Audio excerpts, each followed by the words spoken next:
6 तारीख की। 6 तारीख का दिन मंगलवार है, उस दिन नवमी तिथि है, जानकी नवमी का सुंदर योग है।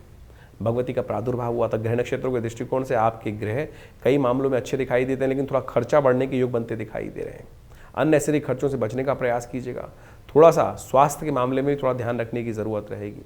बाहर का पानी बहुत सोच समझ के पीजिएगा। गर्मी का मौसम परिवर्तन की तरफ जा रहा है, ऐसे में जल संबंधी समस्याएं, थोड़ा पेट में उदर संबंधी समस्याएं देने के योग बना सकती हैं, थोड़ा ध्यान रखते हुए कार्य करें। इस दिन जल का दान करना चाहिए। भगवती जानकी सप्तमी जो है, जो विशेष तौर पर जानकी नवमी जो है, इस दिन भगवती सीता जी का प्रादुर्भाव शास्त्र में वर्णित है। जब जनक जी ने पूरी अकाल से मुक्ति प्राप्त करने के लिए स्वयं हल लेकर निकले थे, तो उस दिन जानकी जी का प्रादुर्भाव, सीता जी का प्रादुर्भाव माना जाता है। मंगलवार के सुंदर योग पे ये ग्रह योग बना है, तो इस दिन भगवती का सुंदर स्तवन करें, सुंदरकांड का पाठ करें। क्योंकि देखिए सुनिए, मंगलवार का संबंध हनुमान जी के साथ है, साथ में जानकी सप्तमी नवमी का योग बन गया है, और भगवती की कृपा से ही अमर जो है, हमारे अष्ट चिरंजीवी कहे गए अश्वत्थामा बलिर्व्यासो हनुमानश्च विभीषण।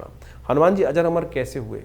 भगवती के आशीर्वाद से। सुंदरकांड में ही वो कथा मिलती है, अजर अमर सुत हो, यानी हनुमान जी को भी, यानी भगवान को भी कोई अमरता का वरदान दे सकता है तो माँ ही दे सकती हैं, वो भगवती जानकी जी हैं। तो उनका सुंदर स्तवन करने का दिन है। और एक बात समझें, सुंदरकांड का पाठ करोगे ना तो माँ भी प्रसन्न होंगी, क्योंकि हनुमान जी कौन है? भगवान के सुत हैं। भगवान को उन्होंने सुत रूप में, संतान के रूप में उनको स्वीकार किया है। जब किसी के लाला का यदि गुणगान करोगे ना तो माँ सुंदर प्रसन्न हो जाती हैं, और जब माँ प्रसन्न हो जाती हैं तो आशीर्वाद स्वयं मिलेगा। तो इसलिए हमने विवेकानंद योगाश्रम में इस दिन सुंदरकांड का पाठ रखा है, हनुमान जी का यज्ञ रखा है, जानकी जी का यज्ञ रखा है। आप भी स्वयं भाग ले सकते हैं उसमें। शाम को 5 बजे से लेकर दिल्ली में विवेकानंद योगाश्रम में, जमुनापार क्षेत्र में ये विवेकानंद योगाश्रम में कार्यक्रम रहेगा। सवामणि का भोग, हनुमान जी को चोला, सीता जी का सुंदर पूजन, कार्यक्रम में आप भाग लें। भगवती कृपा से कल्याण करने के योग बनेंगे। एक और बात समझ लें, 7 और 8 तारीख को अश्लेषा और मघा नक्षत्र का योग बन रहा है। ये दोनों गंडमूल के अंतर्गत आते हैं, और इस दिन दोनों दिनों में तिथि ग्रह योग बनाएंगे।